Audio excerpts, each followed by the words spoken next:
Sahabatkompas.com, Kemenkes mencatatkan ada 254 kasus COVID-19 akibat penularan virus corona varian Omikron di Indonesia hingga Selasa 4 Januari 2022. Direktur Pencegahan dan Pengendalian Penyakit Menular Langsung Kemenkes Siti Nadia Tarmizi mengatakan mayoritas pasien COVID-19 yang terpapar varian Omikron mengalami gejala ringan dan tanpa gejala.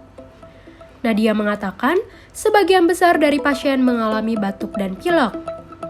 Dari 254 kasus baru varian Omikron, terdapat 239 kasus merupakan pelaku perjalanan internasional, dan 15 kasus merupakan transmisi lokal. Sebelumnya, Menteri Kesehatan Budi Gunadi Sadikin mengatakan pasien COVID-19 varian Omikron tidak membutuhkan oksigen dan saturasinya masih di atas 95%. Sampai saat ini, tidak ada pasien yang membutuhkan perawatan serius di rumah sakit, mereka cukup diberi obat dan vitamin.